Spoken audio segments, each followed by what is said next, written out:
The first picture you're looking at is a beach ball that we inflated, and we have 50 entries on it. These are different things that you could throw the ball to kids, wherever their left or right thumb goes, they would answer about a story. The next one, we're getting into pizza wheels. The first pizza wheel here, as you can see, we have a lace in it. We give it a spin, we catch it with our thumb, and here we have the first 13 words in our English language by frequency. The next pizza wheel is a vowel wheel, and we can have kids come up with words that have those vowels in it, or perhaps find something in the room that has that vowel in it. The next one is a wheel that has to do with word families, and these word families, as you can see, the kids can move it from one to another. This is the AN family. It could be lots of families. The next one is called wink words, words I need to know. This has the first 300 words in our English language in terms of frequency. The next one is a rhyming wheel, and with this rhyming wheel, what we have here, the kids will turn the middle wheel and try to sound out words or nonsense words using those letter combinations. The next one is a method made famous by Patricia Cunningham called making words. Those letters on the front will make words of 2-letter, 3-letter, 4-letter, etc. till we get the master word made. The next series have to do with books and stories. As you can see, we have the story grammar on this first wheel. On the second wheel, we have the things like the who, what, when, and where.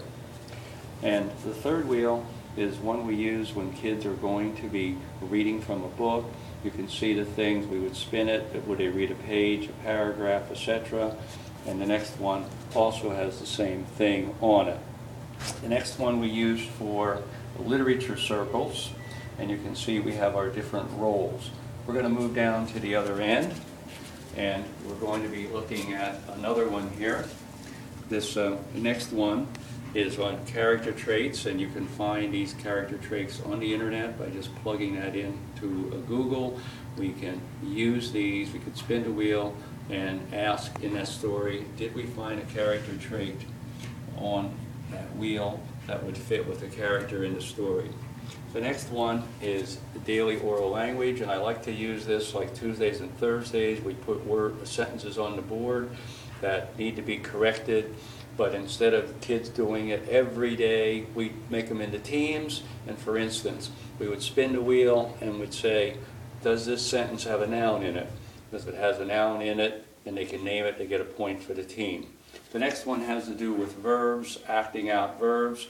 You can see a verb would come up when they catch it with their thumb, and they would have to act it out for the class, and the class guess it. The next one's a great one to use for parts of speech. Here we have nouns, verbs, adjectives, and adverbs, and we would spin it. There'd be a sentence on the board. They'd have to say what is the verb, noun, etc. The next one is the kids would look for complete or simple sentences. Okay, the next one has to do with analogies, and again, these you can get off the internet. The kids would fill in the type or fill in a word that would fit in that particular sentence. The next one is questions for the non-fiction material. The beach ball had narrative questions on it. This one has it for non-fiction material. The next one has to do with writing, and here we have some story prompts that we can use with kids for them to write. The next one is a bio poem, and you can see what it says here in that bio poem, like 2 to 3 loves of the character, where the character lives, etc. The next 4 you can get on www.busyteacherscafe.com, and with this one, these are spelling ideas that you can use with kids. And on busyteacherscafe.com, you go to 72 spelling cards, and you can put all of these on a pizza wheel, like I have on those 4. Great way to deal with how kids are processing information. The next one we're going to look at, we're going to move down to the other end. We're going to go with another spelling idea, and with this one, Again, we just have different ways that kids can practice their spelling words. The next one is a great one for teachers to use in terms of questions. We have Bloom's taxonomy here on the wheel, and looking at his 6 areas, starting with knowledge, comprehension, application, analysis, synthesis, and evaluation. Great questions that we can use with kids. Again, those are on the internet. You'll find them under the topic of Q questions based on Bloom's taxonomy of critical thinking. The next one, we have the area approach method, where we have kids would answer a question, give a reason, give examples, and answer again.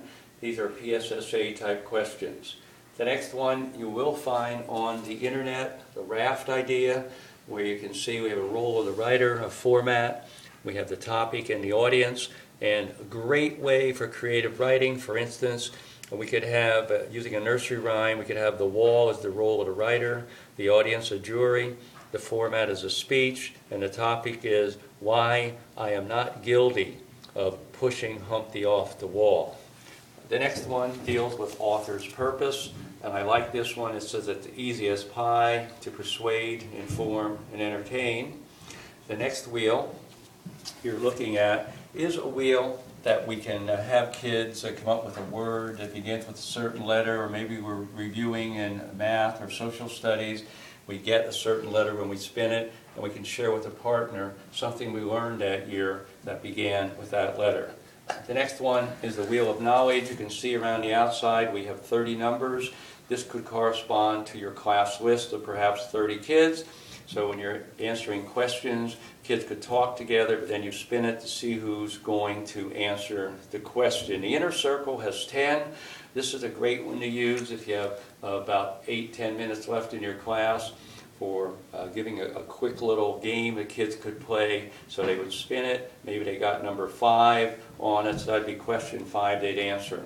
The last one of the pizza wheels I call the convertible, and you can see we have amphibians on there, but we can lift it up here and you see we have mammals and we have birds and other animals there and fish, and we have questions that are going to fit with that.